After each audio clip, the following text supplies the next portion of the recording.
I don't have anything to disclose, or, this is for informational purposes. This is not a substitute for provider-doctor-patient relationship. For someone who did get a chance to attend part 1, or if you viewed it online, you can be brave. Does anyone want to summarize just 1, 2 to 5 sentences what we discussed during part 1? For a preschool-aged child, first-line therapy is behavioral. So behavioral therapy, specifically, most of the time is going to be parent training. And obviously, I am not an expert in that, but I just wanted to put that out there as kind of a being aware, because even if patients do end up going on meds, there is a benefit in behavioral modifications and counseling of parents. I'm obviously a believer in medications, but that's an important piece of the puzzle. The other thing that I talked about in part 1 that will come up a little bit today is I talked about some of the newer agents, so Astaris, Qelbree, and Zelstra, and we'll kind of talk in more detail about treatment this time. So for this part, it is now 3 years later. So Jack has already been diagnosed. They did behavioral therapy with parents, and he's now in 3rd grade, and he's struggling. He's struggling to keep up. In the first piece, he was not able to swallow. Now he can. And his eczema, for the most part, is pretty much resolved. A little bit more information. He lives with his father, mother, and younger sister. Both parents work. Wakes up at 6:30. School by 7:30. His grandmother picks him up at 2:30.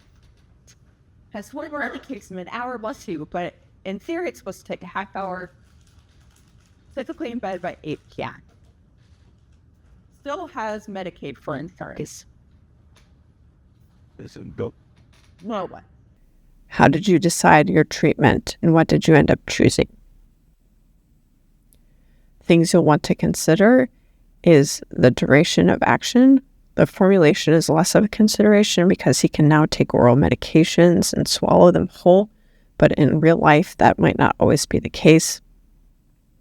Another important consideration is the kinetics of the agent you choose, so how quickly does it work and how long does it last? Most products, including the long-acting products, will have an immediate release form within them, so most of them will work within 30 to 60 minutes, but not all. So that's something you can double check. If you do have a younger child, based on the PAT study, I would recommend a methylphenidate-based product. So these are the methylphenidate-based products that are covered by insurance, by Ohio Medicaid. The arrows indicate their coverage. And then this slide has which agents are covered by CareSource that are amphetamine-based. And then on the bottom, you can see the Medicaid coverage for non-stimulants as well. This is another slide that summarizes the same information. It has the branded names in case those are more familiar for you. And these are the preferred agents by Ohio Medicaid. The agent I chose for Jack was Metadate CD. Part of the reason I chose this agent is just to highlight that Metadate CD is not the same as Metadate ER. So the CD formulation is capsules and the ER formulation is tablets. And there have been ISMP reports of mistakes due to this difference. The teacher does notice an improvement based on the Metadate use. However, he's having difficulty sitting still in the evening to complete his schoolwork and for dinner. Yeah. So what would you like to do next? Take a moment to think about it before continuing the video. So this idea of it initially working but wearing off over time is called rebound, which is different than treatment failure, which I'll discuss in a moment. So if a patient has a rebound, then there's a couple different options. If they're on an IR formulation, you can switch it to a longer acting formulation. If they're already on a long acting formulation, you could consider adding an IR version earlier around the afternoon time, depending on the patient's schedule, to help cover those evening hours. The other option is to add guanfacine or clonidine in the evening, but I would not consider that first-line approach. As I mentioned, rebound is not the same as treatment failure. Treatment failure is that there was no improvement in core symptoms. If a patient does experience treatment failure, you can consider switching products from a methylphenidate-based to amphetamine-based, or vice versa. There is data to show that they might have improvement on the other product when they didn't originally have improvement on the first. At least half of children who do not respond to one product will respond to another. So this is an evidence-based approach. Switching between treatments can get very complicated, but if you have access to UpToDate, it has a helpful chart that can help you do this and demonstrates equivalent doses. If you're switching from a stimulant to atomoxetine or viloxazine, then I would recommend continuing the stimulant for a few weeks because those drugs, the non-stimulants, don't work immediately.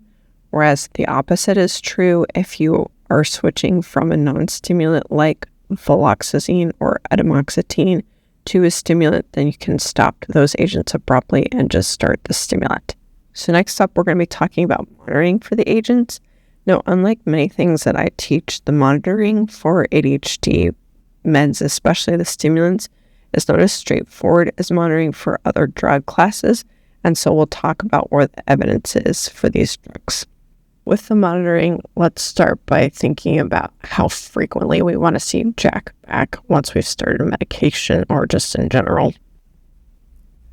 So when you're titrating the medication early on, you want to see the patient pretty frequently. This is to assess for the side effects we're going to be discussing as well as the efficacy.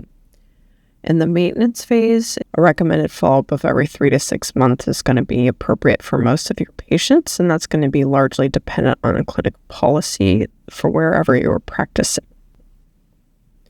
After that, I would recommend at least annual follow-up to assess for comorbid psychiatric conditions in addition to the typical monitoring that I'll be discussing in a moment. So when I originally did this teaching, I had people break out into groups, but you're welcome to do it individually if you'd like. If you're watching this video, I had them review the monitoring for what you see here. So height, weight, cardiovascular risk, misuse or substance use disorders, and the monitoring for non-stimulants, alpha agonists, and selective norepinephrine reuptake inhibitors. They can be called SNRIs, not to be confused with serotonin norepinephrine reuptake inhibitors. When monitoring, you want to look at the treatment response, and you're going to adjust your treatment based on the response, not necessarily just on the child's weight, though you might use the child's weight as a starting point for dosing. National Institute for Children's Health Quality has a toolkit that can be beneficial for monitoring information. And then as the child matures, it's useful to help with a transition and make sure that they understand their medication and their condition as they mature out from their parents' oversight. And especially in college-age patients, it's going to be really important to monitor that they're actually taking the medication. As you can see here, there's an overall 54% adherence rate, and it's relatively common for college students to share their medications with peers, and so this is something that should be monitored closely. Yeah. I like this phrasing for how to discuss it with your patients. Instead of, have you missed any pills, which can have an accusatory tone, please tell me how many pills you've missed this month, has a more open and accepting tone to it, and it also implies that it's normal to miss medications. The effect of stimulants on growth and in terms of height and weight is not as straightforward as you might think. There is a meta-analysis that there is a decrease in growth. You can see here in 10-year-old and 14-year-old respectively. A prospective study did not show an impact on height velocity with only a limited effect on weight. The overall consensus that I found in my research was that it's not necessarily a bad idea to do drug holidays in case the individual is affected by this. And you can also encourage things like meeting with a dietitian or drinking Ensure if weight gain is a concern. Most information I read recommended getting a thorough family history so that you can assess for any cardiovascular risk. However, there's not a lot of evidence about the risk, especially in congenital heart diseases. So proceed with caution, realizing that there's not a lot of evidence to support one way or the other. It is good to assess family history for premature sudden death or for their own personal symptoms like syncope, palpitations, unexplained dizziness. I didn't read any specific recommendations if you find this information, but it's a discussion of a risk-benefit with your patient and their parents if that's applicable. I included this quote because I thought it was really valuable in terms of the approach and view of the use of these drugs in a patient who might in the future develop a substance use disorder. One persistent myth is that stimulants may increase the risk for later substance use problems. Instead, long-term studies have found that those who have had early and long-term treatment with stimulants have a lower risk of later cigarette or illegal substance use. This is just saying that there's a myth that if a person's put on a stimulant, they'll later develop a substance use disorder, but the data has not shown that to be true or borne that out. And instead, actually, they have decreased risk of later substance use disorder. That being said, all stimulants do have a black box warning about the potential for misuse. Vyvanse is a good option because it's a prodrug. It's lisdexamphetamine. Therefore, because it's a prodrug, you do not get an immediate high, and therefore it can be an option for those that you are concerned for potential misuse or those that have a substance use disorder history. And then the other option would be to use a non-stimulant like an alpha agonist or an SNRI. In the state of Ohio, we have ORS, but wherever you practice, there's a very good chance that you have a prescription drug monitoring program like this. And if you do, please look out for red flags. I find that any recommendations related to this tend to fall under common sense. That if you have UDSs that don't match, if you have requests for early refills, etc., then that can be a concern. So monitoring for non-stimulants, not surprisingly, the alpha agonist can cause somnolence or fatigue. The other non-stimulants, the SNRIs, can cause some GI upset. Very rarely, potential hepatotoxicity from the atomoxetine.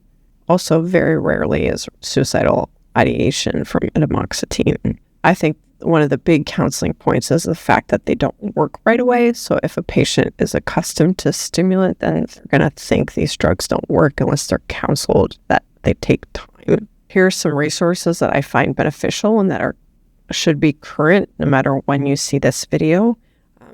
As you can imagine, that there's new agents getting approved regularly, including the agents I talked about early on in part 1, especially the Qelbree and Zolstrom.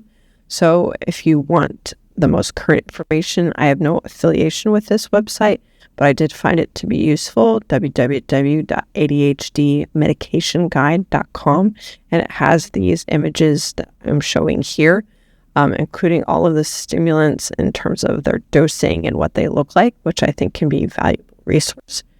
And then it also has the stimulants and which formulations they're in, which can be helpful for your patients that can't swallow. It has the information for both short and long-acting formulations. So thank you for taking the time out to watch this video. If you found it useful, please like and subscribe to my channel.